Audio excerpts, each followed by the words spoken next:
Welcome to Lead the Way with Anna Gauker. Your guide, Anna Gauker, is on a quest of her own to find effective ways of creating change and inclusion in our communities. You have come to the right place if you believe in truth, justice, and coffee. Thanks for joining us. Hello, this is Anna Gauker.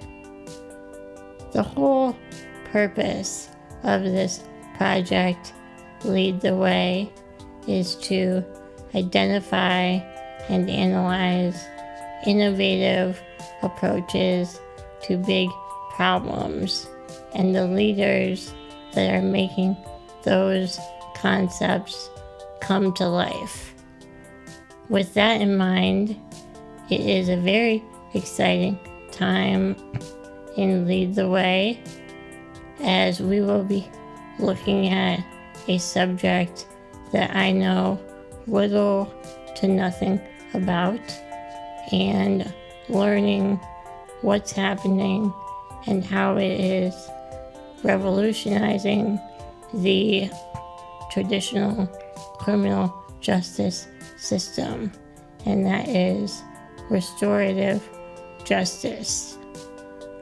Through this 3-part series, we are starting at focusing on one nonprofit organization in Madison, Wisconsin, Briarpatch Youth Services. In this conversation, I have the opportunity to speak with Program Director J. Kiefer and Cierra Grobe, who are taking charge and making things happen in Dane County, Wisconsin. I hope you enjoy.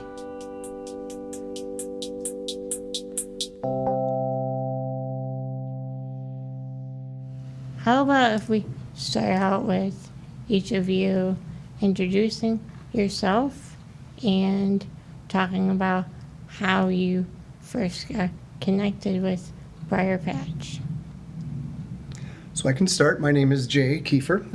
I've been part of the Briar Patch Youth Services family since April of 1988.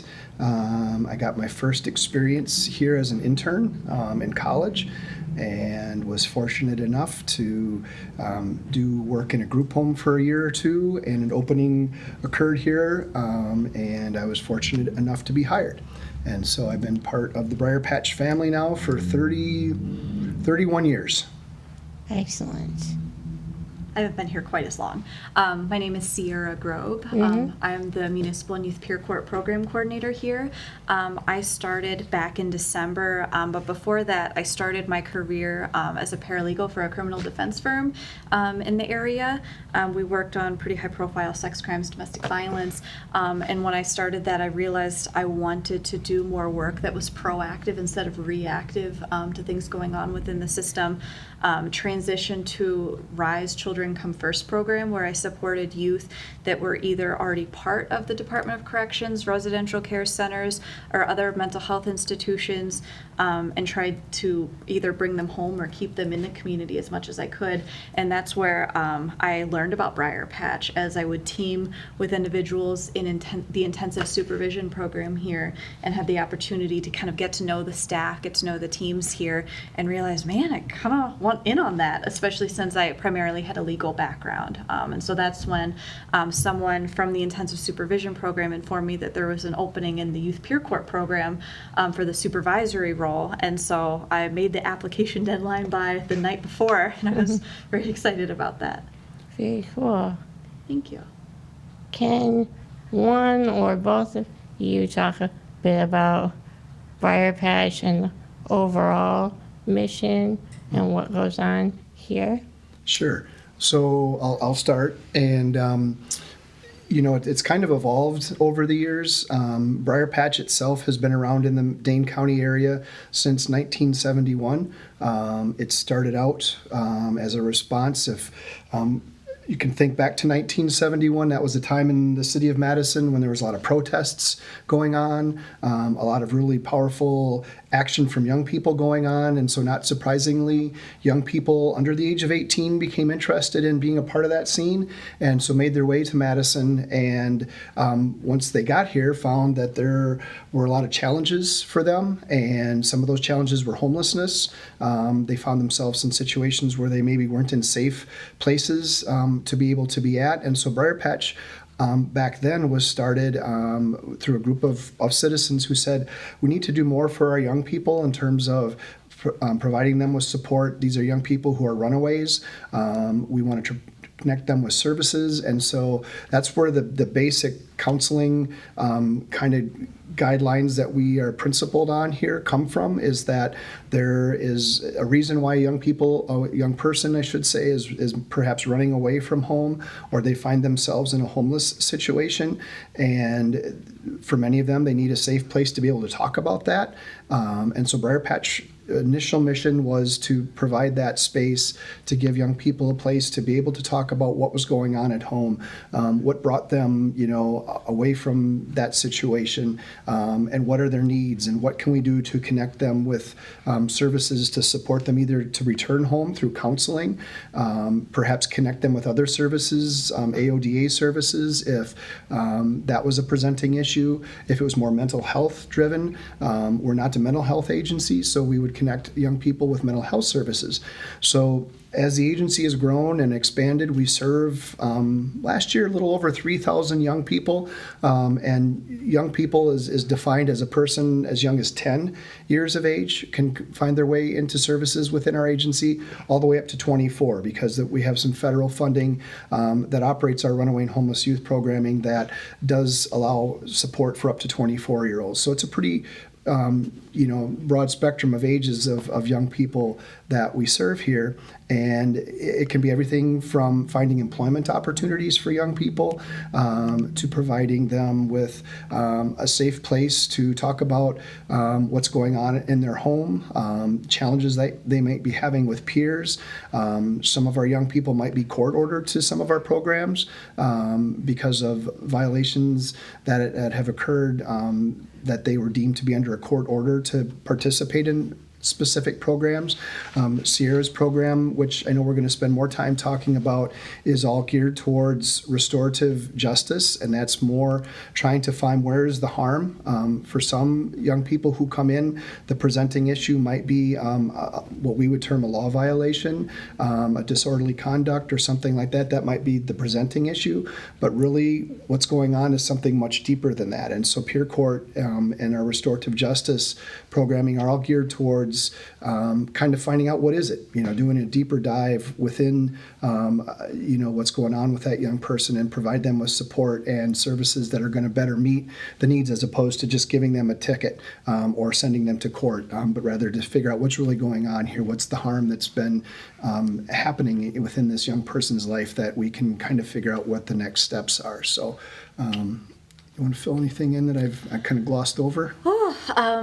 In regards to restorative justice, we're learning a lot right now from the YWCA, a wonderful conference I had the privilege of going to in Denver back in June, and holding that restorative justice is a philosophy, it's a way of being, and wanting to embed that as much as we can into our Briar Patch culture as possible. And because of that, something I've been really excited about that I've started doing is having a circle process every couple weeks with staff here to kind of introduce that process to staff, so that hopefully as they're learning about that process too, as we're building community together and learning about healing and accountability and how to have some hard conversations, they can then take that back to their other programs. And so goal for my program is not just to remodel and transform, but to also see what we can do for the entire Briar Patch community and bringing more of that to other programs. I'm just curious, where does the word Briar Patch come from? Do we know? So you're really pushing my knowledge of our history of the agency. So the original name, I think, came from the original logo was a rabbit jumping into a briar patch. And what it represented at the time was a young person who can find themselves in lots of different challenging situations, unsafe situations, but there was always a place where they could find support and security, and that briar patch for that rabbit was the place for them to be able to find that. So it's based on, I'm blanking on the literary comparison, but there is a story about the briar patch and the hare in the briar patch kind of thing, and so that's, as I understand it, that's what the citizens who brought it together. That's how they kind of came up with that. So it's meant to be a safe place. It's meant to be a place of security, and it's meant to be a place where young people can come and feel like they can have somebody that's going to listen to them and be able to support where they're at the time, without judgment. Wow, I'm really impressed. So. Or I could just be making that up. But no, I know. This is kind of news to me. So that's how I understand. If you look in the history of it, that's kind of how it's been talked about. And there is, like I said, an original logo of the agency, and that's what it was a small rabbit jumping into a briar patch. And I think it was the nursery rhyme was escaping like the fox or something like that. And so fox maybe being all of society's ill wills, and the young rabbit being able to be safe. So Deep. yes, That's awesome. Very cool. yeah. You both touched on it a bit, but if you could talk a little more about what restorative justice is, the philosophy, and how Briar Patch became connected with that service originally, that would be really great. You want to take original? I'll take the original one because it does go back to 1977 kind of, and at the time there was one juvenile court judge. His name was Irvin Bruner, and he was the only juvenile court judge in Dane County. So any young person at that time, the ages were 14 to 18. And so anytime a young person between those ages got into trouble beyond kind of like a municipal court citation, so, municipal court meaning a traffic violation or trespassing or curfew, but, something more involved, retail theft, a disorderly conduct, a battery, something like that. He had two options at the time. One was to have the young person appear before his bench and say, this is serious, I'm going to send you to juvenile detention. Or I'm going to counsel you, I'm going to release you back home, don't ever do that again. What he found was, he said, there needs to be more that we need to have available for young people. What can we do as a community to come up with a variation of ideas that is something that is geared towards not only helping the young person, but also making sure that the community has involvement in that as well. So the Youth Restitution Program was started in 1977 to look at that exact thing. So for young people who kind of fell in between, what to do with them, they were ordered by the judge at the time to participate in the Youth Restitution Program, which we still operate today. And that was kind of the first experience, even though we didn't call it restorative justice then. And again, that was before my time. I'm quite old, but that was before my time. But a lot of the principles are still the same, and that is that there's a young person where there's harm that has occurred, very much principled in restorative justice, either harm to the young person themselves, through the offense that occurred, through the community, through whatever the outcome of their offense was, maybe harm done to the family structure based upon what happened.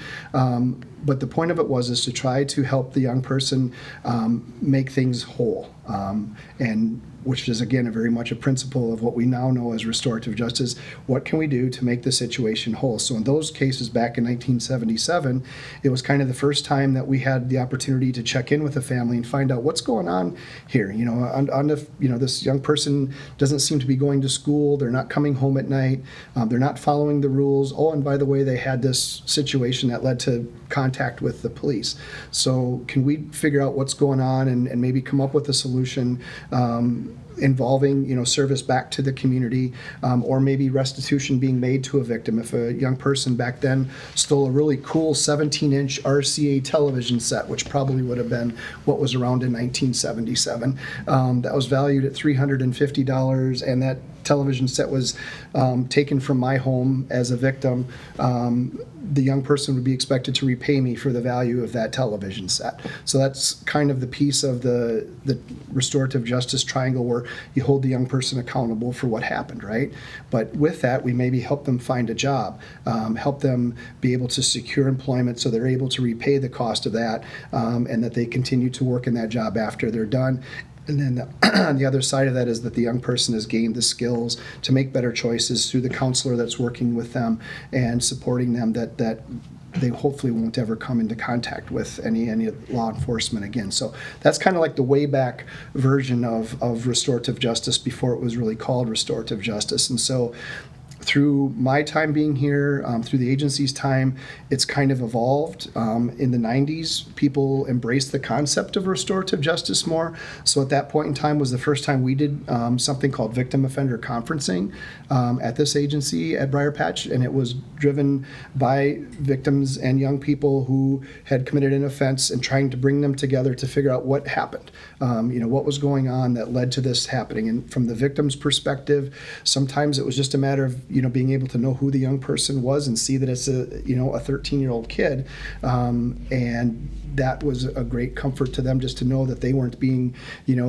singled out for whatever the situation was, or that this young person didn't have it in for them, and for the young person to say, wow, there's somebody that looks like somebody that I would, hang out with on a regular basis, and I wished I wouldn't have done that, but just to have them have a dialogue about what occurred and what led to the decisions to bring those two people and those two entities together.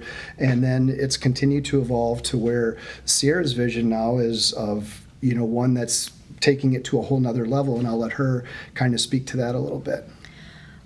So yeah, in being so new, I'm very new to restorative justice. In all honesty, it's something I read about in grad school. However, when you get a master's in criminal justice, if you can imagine, it's still very much written in a way that talks about the prison system and mass incarceration and the legal system and what that looks like. And so restorative justice, before I came here, was kind of this thing that I knew was out there. However, I didn't know much about. And so I, in being new, have been relying heavily on my community partners, not only the Y and the Time Bank, but also UW Law School's Restorative Justice Project, so that I could begin to understand and see. And I mean, my vision for this program, which I'm very excited for, is one of more unity within our community partners with the Dane County Time Bank and the YWCA, where our processes look more similar.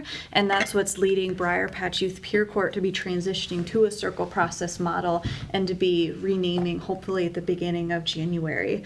And so we're kind of already in the beginning stages of that and talking a lot more about how can we be more inclusive, how can we make spaces safer. Not that you can guarantee safety for everyone, just because that's something that someone has to decide for themselves. However, how can we be better at what we do so that we can support individuals in opening up more and building more community, building stronger relationships, and also start naming accountability, not just of an individual, but also systemic accountability and things that are going on in our communities. And so those are things not just necessarily talking about the harm a young person may have committed, but also talking about how situations are handled during that process and after, and also what led an individual to get to a position where they made the choice that they did.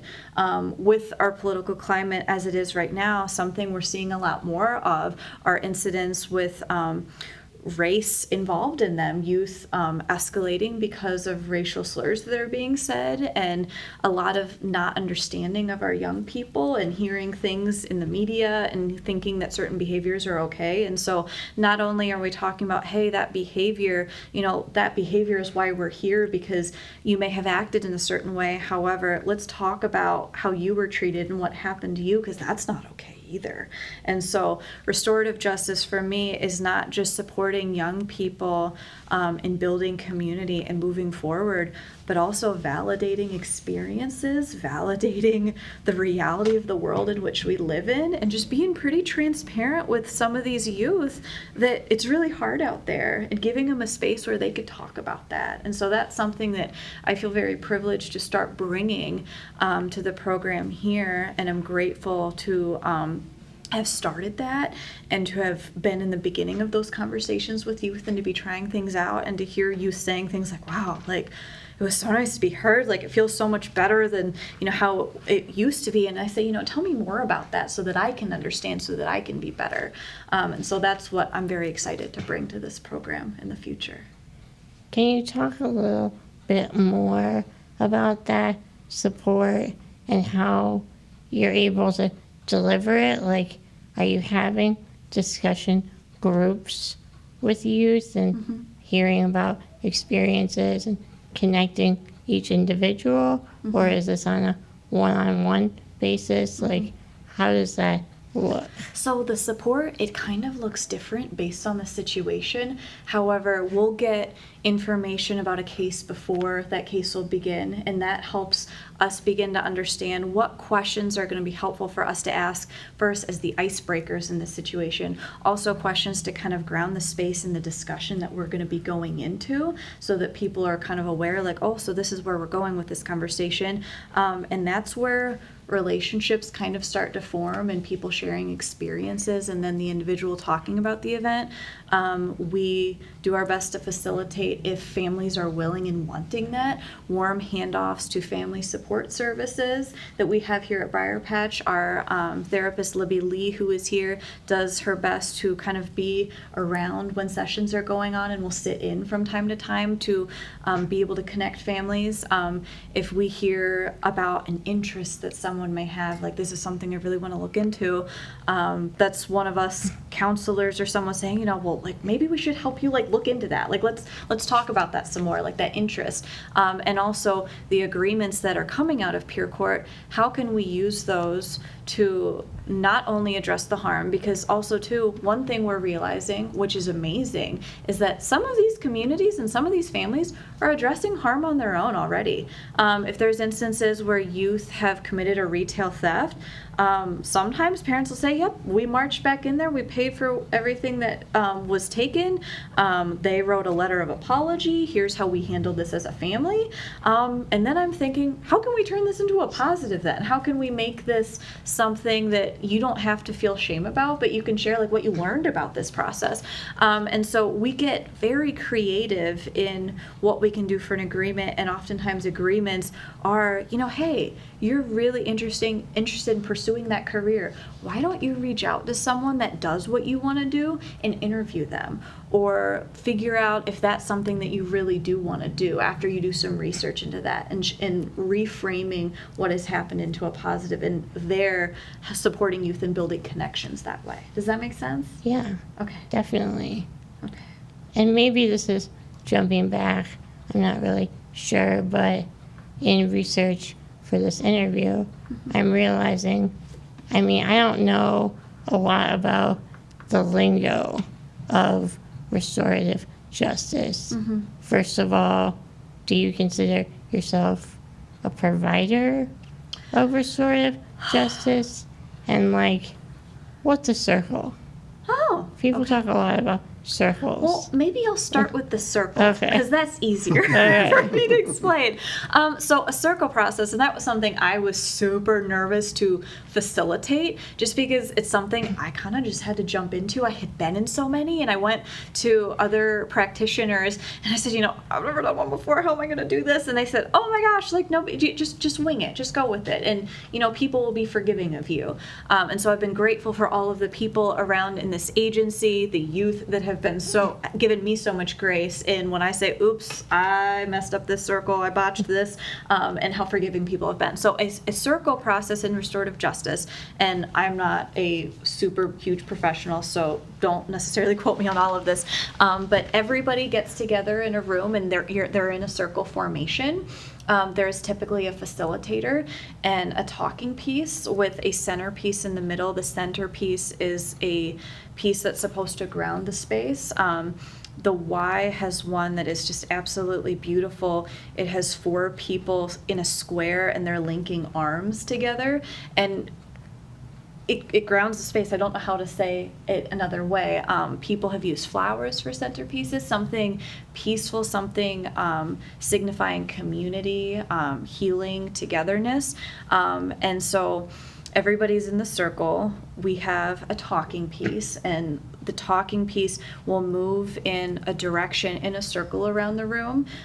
It kind of depends on the facilitator and how they choose to facilitate, in that the facilitator will say, like, this is our first prompt, our question that we're going to ask of everyone. And maybe that facilitator will start to break the ice in that situation, or maybe they'll put it in the center and see who's going to be brave, and they'll sit and wait for a sec to see who wants to start. And then the person who starts gets to pick the direction that they go, and then they finish in a circle. Sometimes individuals don't feel comfortable sharing and may feel more comfortable and have something to think about on the second round. And so there's a second follow-up round to make sure, was there anything anybody wanted to say that we didn't get to? And the point of doing that is that in many spaces, when it's popcorn style with conversation, it's very clear that there are those that speak up frequently, and those are the voices that we hear the most of. However, not everybody's voice is always heard. And this is an intentional act to make sure that if someone has something they would like to say, that they have the opportunity to speak. And it's everybody else's job in the room, while one person has the talking piece, to sit and actively listen and to kind of put everything else aside and really hear what that person is saying. In regards to restorative justice language, which I believe was another question you had, well, and I'm going to kind of compare with peer court. One of the reasons we're also transitioning away from the peer court model is because the peer court system, peer court program ultimately mirrors the formal system. And one thing I'm really excited about retiring is the peer court language specifically, that we have a jury of peers, and the word defendant, the word juvenile, those are terms that we've already started to retire. However, talking about the young person as the youth, because that is what they are. They are young people, and not putting labels on them that can lead to some type of self-fulfilling prophecy. And then I don't know, just not putting labels on children is something I'm very passionate about. How do you see Briar Patch as unique in restorative justice? That's a good question. I mean, I think the thing that makes us unique would probably be the diversity in services that we have to offer as other opportunities under the Briar Patch umbrella kind of thing. Just that there are so many different programs, whereas going through the process here, I will just, in my brain, like as someone's talking, thinking like, oh my gosh, like this would be something that really helpful to connect them with. Oh, and they're right here, so maybe I could just walk up right over. I think that's something that makes us unique as an agency, but also can be very helpful in regards to the program and supporting individuals and kind of getting to know other services and just the convenience of them being right here. And I think, to add to that is, it is that continuum of service. So a young person, that could come in, be brought in by law enforcement because they are homeless. So they're on the street and they've been, identified as a young person that doesn't have a safe place to be able to come. So they're brought here. It's a voluntary opportunity. They can stay for up to 28 days in our youth shelter if they're between the ages of 13 to 17.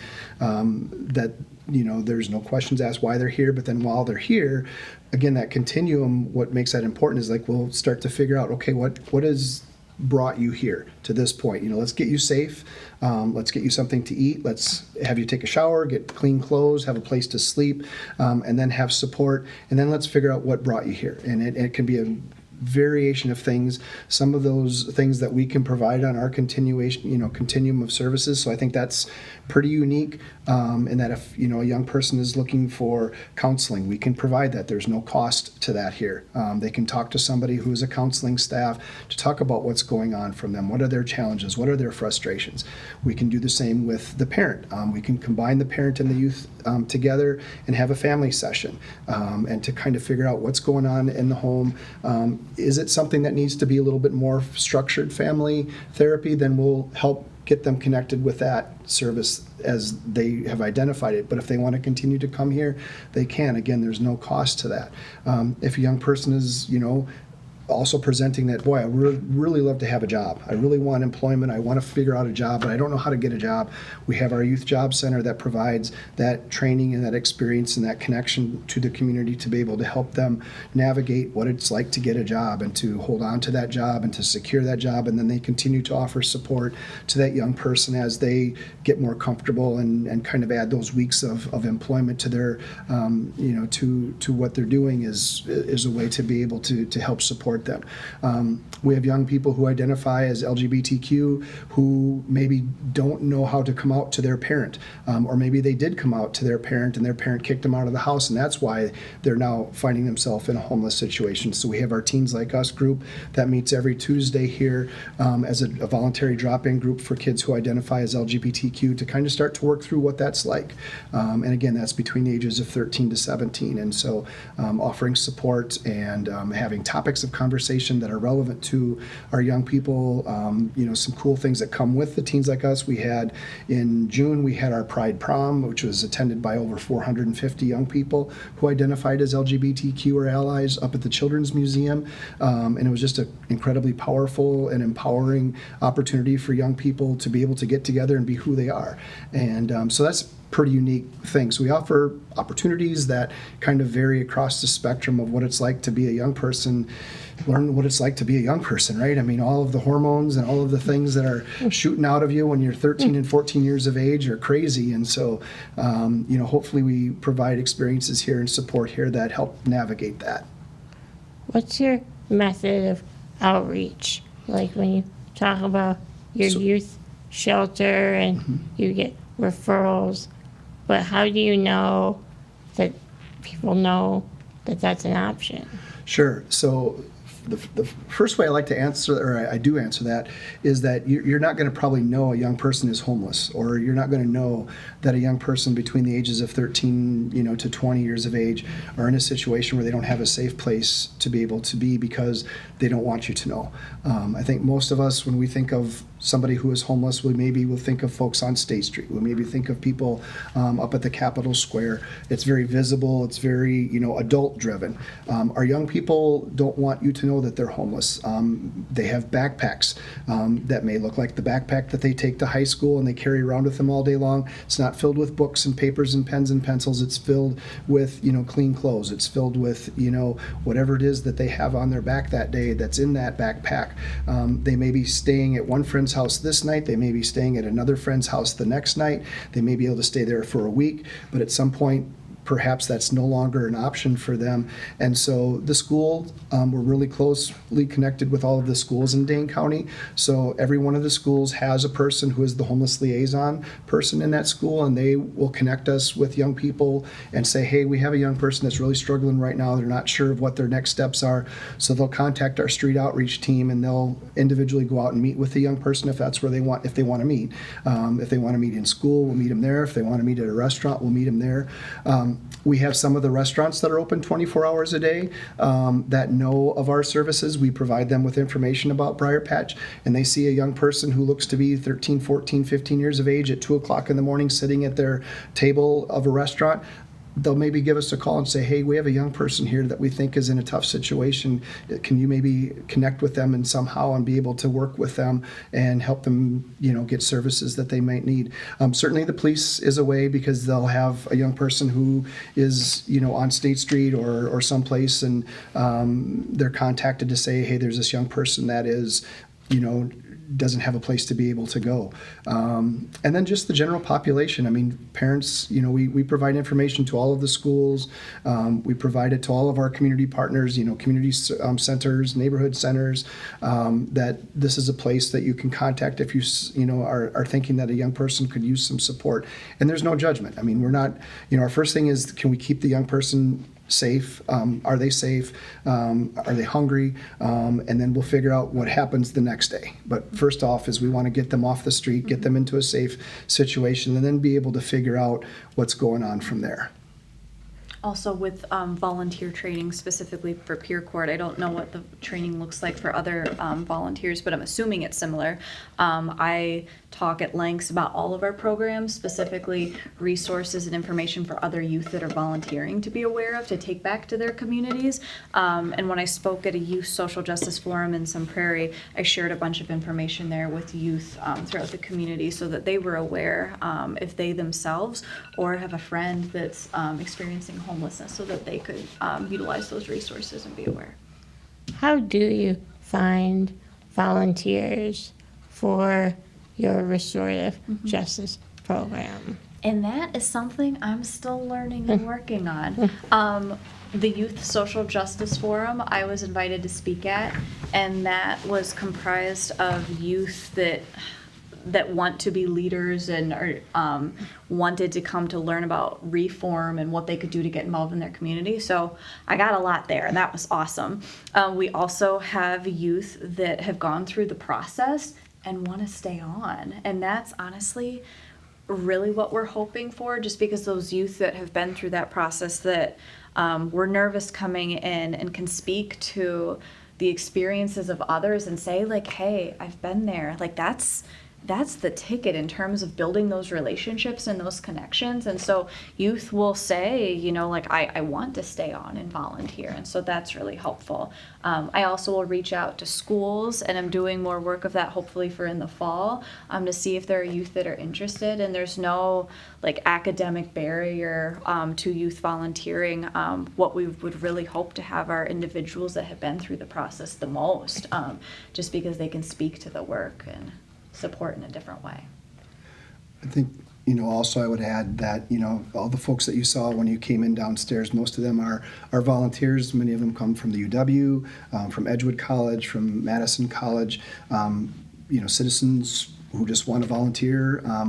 We have 3 trainings a year that are all geared towards not only teen volunteers, but also adult volunteers. And so it really is an important part of what we do here. They play a really valuable role with all of our programs. And so we try to get them connected to what is the program that they feel, most like where they would want to volunteer. Is it, in the youth employment area? Is it in the court-involved youth area? Is it in the peer court, restorative justice area? Or is it in the runaway and homeless youth street outreach area? It all just kind of depends on what the individual's, kind of area of interest is in. And then something else I wanted to make sure, with what Cierra had said, is that, to diversify what we look like. Unfortunately, we know the facts, and that is that we know that 75% of the youth who are in our youth justice formal programming, our formal system, these are young people between the ages of 12 and 17 years of age, are youth of color. We know that 75% of them are all youth of color, and that is way disproportionately different than what our population as a whole within the city of Madison. And as a whole, youth of color represent in Dane County about 20 to 25% of youth, yet 75% of them are in our youth justice system. So that's another area that restorative justice is looking to say, how can we have an impact on, connecting young people through restorative justice means instead of the formal police, court, youth justice involved processes. And I'll piggyback on that too, and also holding and being mindful in a circle process, being aware of power dynamics, especially if the youth coming in is a person of color and we're all white. And how that may feel, how that likely feels. And so that's something that we're trying to be more mindful of, also being mindful of the ratio of youth to adults in the room, doing our best to make sure that there's more youth in the room than there are adults, and that kind of sometimes mean, hey, I'm going to sit this one out because it's too adult heavy in there. And really paying close attention to that, because it matters when we're talking about comfort. And again, not that you can guarantee safety for anyone, but there's things that we can do and be more mindful of to make sure that we are having as much of an impact as we can in a positive way. Cierra, you had mentioned before that you don't want the process to look very punitive or like a traditional justice system. Do you feel like it's a challenge to show accountability? And if not, like, how do you create a process that offers the youth to show their accountability? So the circle process in and of itself encourages, and most of the time, if you do a good circle, the accountability comes there, just in terms of statements that are made and talking about whatever happened. When it comes to accountability after the fact, I think the bigger challenge in regards to accountability is what the communities and the public necessarily perceive as accountability, especially having not been a part of that process and seeing what that looked like, and also the discussion around why that agreement was made and all the things that were talked about in what went into that agreement. I think many of us are raised in a world where accountability looks like punishment, or accountability looks like community service, or accountability, as Jay likes to say, like scrubbing toilets with toothbrushes. I think that's what many have for a long time felt like is accountability. And that's something also too, sometimes I have to check myself based on how I was raised in terms of what accountability looks like. And so for me, what accountability looks like is honesty. What accountability looks like is owning situations. Accountability looks like repairing harm and righting wrongs in whatever way the individuals involved in that situation see as righting the wrongs. I think about retail theft and someone stealing something and returning that or paying for it and then apologizing. Understanding the impacts of retail theft and maybe trust lost with parents because of what had happened. How do we help repair that trust? And so to me, accountability does not look like traditional community service. It doesn't look like scrubbing toilets with toothbrushes. I'm getting my words confused. But it looks like accepting responsibility. It looks like owning situations and what's happened. And also, too, accountability looks like, from a whole systemic perspective, other entities and other people in different positions that may have been part of that situation owning accountability for that as well. And that's something we don't see a lot of, unfortunately. However, that's something we're taking a bigger look at. Does that answer your question? Yeah. Okay. Definitely. Do you have any handy statistics on the rates of youth completing the program? So a couple things with that. We know that national statistics, and this has been proven out within our own agency as well. So the comparison is for since 2000, young people who have been received a citation or involvement in the youth justice system, that the young people who do not come through peer court, that just kind of handle it the traditional way or pay a fine and don't come through a peer court experience or a circle process, we know that 75% of those young people will complete and finish that, but that 25% of them will recidivate. They'll come back into the system. They'll get in more trouble. They'll have situations that bring them more attention to law enforcement. Young people who go through peer court, we know that 95% of them will complete what they were asked to be able to do in whatever the set amount of time was, and only 5% of them will recidivate or get into additional trouble after they've come through a peer court process. So just from an economic standpoint, doesn't matter what side of the aisle that you sit on, I would take the latter alternative to the way I would want to handle it, because it's more effective. It's more effective from an economic standpoint, from a taxpayer perspective. So that makes it an easier argument in communities to talk about restorative justice. Is that it's just overall more effective because of the outcome itself, because of what the young person is experiencing, and then also from an economic standpoint, it doesn't cost as much money. Now, this is a very random statistic, but I was in a meeting last Thursday and they were talking about the cost of juvenile corrections right now. And in the state of Wisconsin, it costs for 1 year on an annual basis for one child from a particular community to go to the Department of Corrections for a stay in corrections. It costs $195,000 a year for one kid.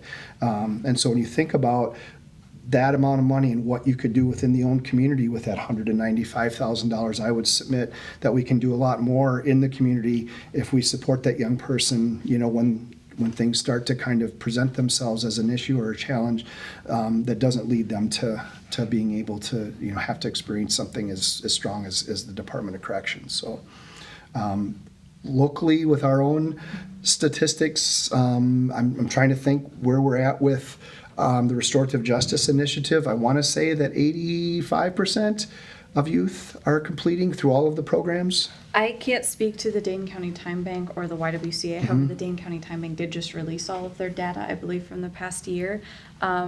And I can't say a number for us. However, I could get some information for you if that would be helpful. I'm sorry. I get nervous about saying a number if I don't have it in front of me, just because I like being accurate with what I say. But it's been around, again, traditionally since 2000, since we've been keeping track of it. It's been right around 85-90% of the young people who are asked to complete whatever their obligation is through peer court, that they will complete that. And they're given 3 months of time, right, to complete whatever it is that we've come up with. And with that said, we're also flexible in that there's a lot going on in some of the young people we're supporting's lives. Some youth are experiencing homelessness. Sometimes there are traumatic things going on in the home that don't lead to someone completing their agreement in a 3-month time period. And that is just reality. And that shouldn't be something that should bar a youth from being successful and put a municipal court citation on their record. And so that's something that we are in contact with them to say, hey, what additional support could you benefit from? What would you like from us? What can we do? How are things going with this agreement specifically? What are you having trouble with? Is there anything that we can do to make sure that we can support them to the best of our ability? If a young person doesn't finish whatever the opportunity is that's presented, they still would be expected, and they can still go the route of paying a fine. That is still something that could happen if they don't do that. So there's still that piece of it. If they would choose to do that, they could come to peer court and say, you know what, I don't think I want to do that, and not agree to it. It's still a voluntary thing. Okay. Well, thank you both so much. This has been the beginning of our journey exploring restorative justice. Thank you again to Jay Kieffer and Cierra Grobe for sharing everything that they know and have learned in their work. Next time, we will be continuing on the same subject, and I look forward to sharing with you everything that I discover along the way.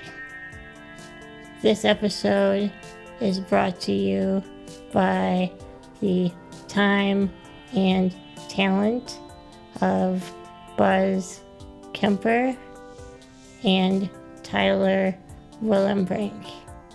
I'm Anna Gauker. Until next time.